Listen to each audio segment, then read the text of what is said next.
జై శ్రీరామ్. అందరికీ నమస్కారం. వెల్కమ్ టు న్యూస్ అఖండ.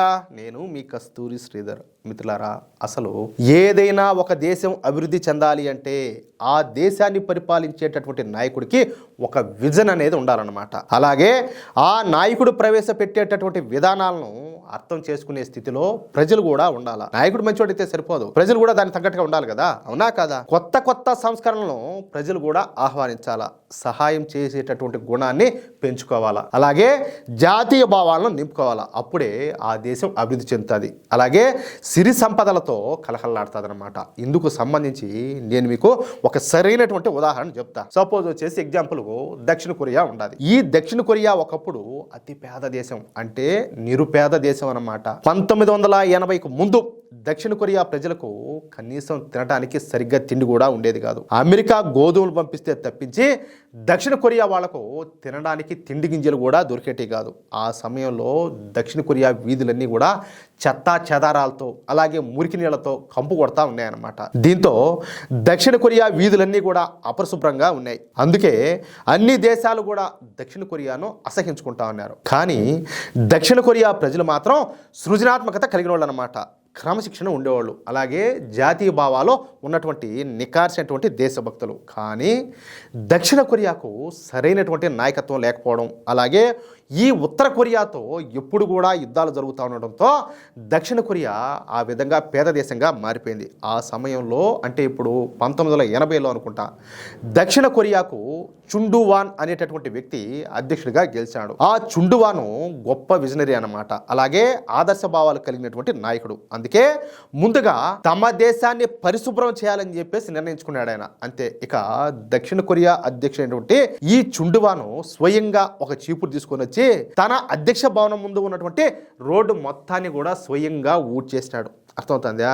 ఆ చెత్త మొత్తాన్ని కూడా ఆయనే ఎత్తి పారేసినాడు. ఊడ్చడమే కాదు, ఫోజులు కొట్ల, ఫోటోలకు ఊరికే షో చేయలా, మొత్తం చెత్తనంతా ఊడ్చి స్వయంగా ఆయనే చెత్తంతా కూడా ఎత్తి పారేశాడు. అంతే. అది చూసినటువంటి దక్షిణ కొరియా ప్రజలు తమ అధ్యక్షుడిని చూసి స్ఫూర్తిని పొందినారు. ఇక వాళ్ళు కూడా చీపుర్లు, అదేవిధంగా ఈ చెత్త బొట్టలు, అలాగే ఈ పారాన్ని తీసుకుని రోడ్డు మీదకి వచ్చారు.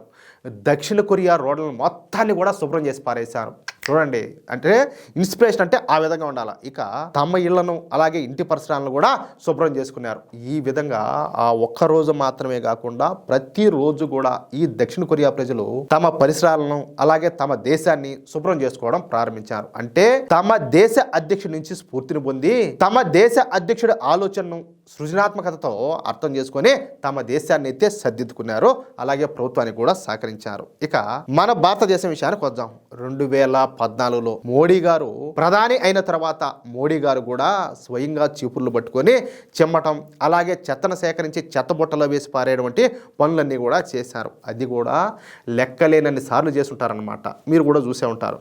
అందరినీ కూడా తమ పరిసరాలను అలాగే మన రోడ్లను మన దేశాన్ని పరిశుభ్రంగా ఉంచమని చెప్పేసి చాలాసార్లే విజ్ఞప్తి చేశారు. అలాగే స్వచ్ఛ భారత్ కార్యక్రమాన్ని ప్రారంభించారు. కానీ మన దేశంలో ఎంతమంది మోడీ గారిని అర్థం చేసుకుని మోడీ గారిని ఫాలో అయినారో చెప్పండి.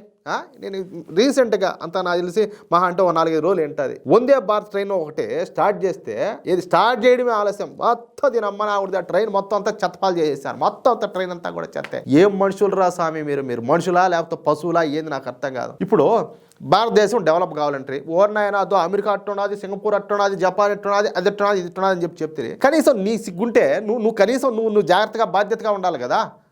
చెత్త వేయకుండా ఉండాలి కదా. చెత్త ఏదైనా ఉంటే నీ చేతనైన కాడికి నువ్వు శుభ్రం చేయాలి కదా. అట్లా కాకుండా ఏం ఉండాలని చెప్పేసి నీ ఇష్ట ప్రకారం చెత్త వేసి దొబ్బుతా, చెత్త చేసి మళ్ళీ నువ్వు ఓయమ్మ దేశం అట్టున్నది ఇట్ట కావాలంటే ఎట్టొచ్చాది. నీ ఇంట్లో తీసుకుంటా ఏడబడితే ఆడ కోట్ల రూపాయలు పెట్టి మొత్తం అంతా అభివృద్ధి కార్యక్రమాలు చేస్తా ఉంటే ఒక దరిద్రం నాకుడికి వచ్చాడు, నోట్లో కిళ్ళినో పాను వేసుకునేది ఆయన ఎనుగు నవ్విలేది పుక్కమని చూసి పూసేది. నీ ఇంట్లో అయితే ఊసుకుంటారు వాళ్ళు ఎండి కొడక కాదు, నీ ఇంట్లో అయితే ఊసుకుంటా, అంతేనా కాదా? పైగా ప్రధాని అయి ఉండి చెత్త చిమ్ముతున్నాడని, సెలబ్రిటీలను కూడా చెత్త చిమ్మమంటాడని చెప్పేసి అంత దూలగా ఉంటే ప్రధానే అన్ని నగరాల్లో చెత్త ఉడ్చాలని చెప్పేసి ఈ లంగా ముండా కొడుకులంతా కూడా దిక్కుమాలి జోకులేసి స్వచ్ఛ భారత్ లాంటి గొప్ప కార్యక్రమాన్ని అపహాస్యం చేశారు. మనం చేయకపోగా చేసే వాళ్ళని కూడా చెడగొట్టారన్నమాట.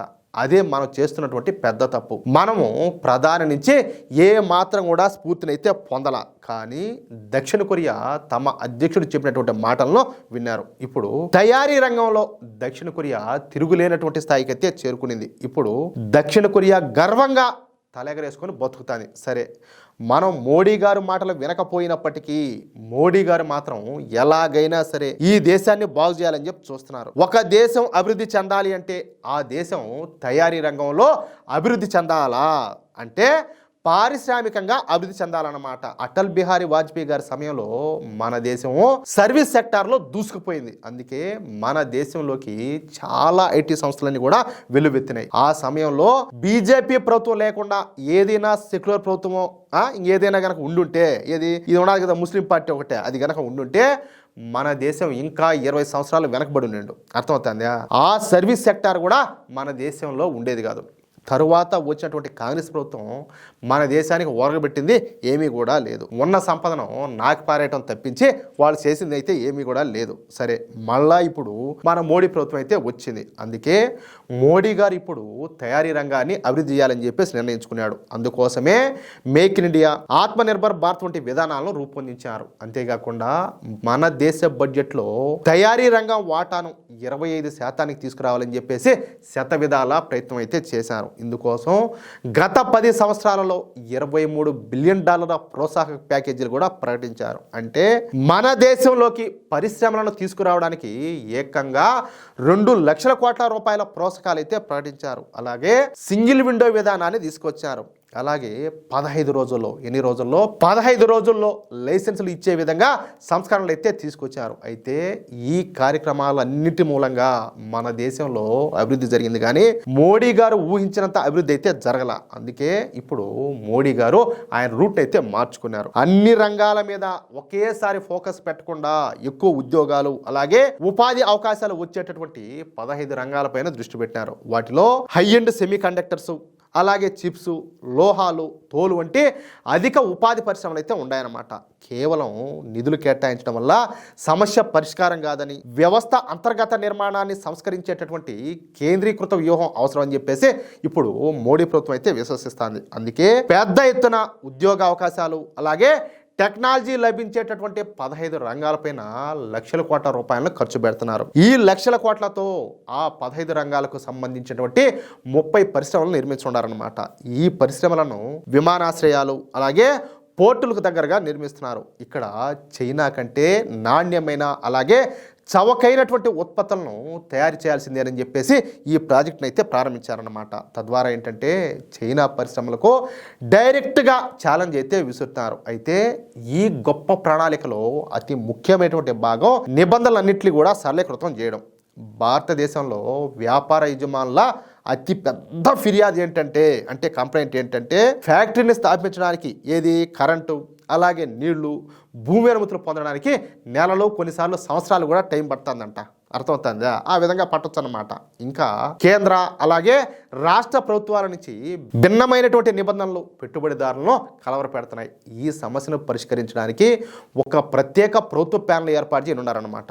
ఈ ప్యానెల్కు ఒక మంత్రి అధ్యక్షత అయితే వహిస్తారు. కేబినెట్ కార్యదర్శి వంటి సీనియర్ అధికారులు కూడా ఉంటారు. కర్మాగారాలన్నీ కూడా సరసమైన అలాగే నిరంతరాయ విద్యుత్తును పొందే విధంగా చూసుకోవడానికి ఈ ప్యానెల్ రాష్ట్రాలతో కలిసి పనిచేస్తుందన్నమాట. అర్థమవుతుందా? అది విషయం. మిత్రులారా, మోడీ గారి ఈ మాస్టర్ ప్లాన్ చైనా ఆర్థిక వ్యవస్థను దెబ్బ కొట్టడమే కాకుండా మన యువతకు లక్షలాది ఉద్యోగాలను అయితే కల్పించబోతోంది. ఈ ప్రయత్నం సఫలం కావాలని చెప్పేసి మీరు భావిస్తున్నారా?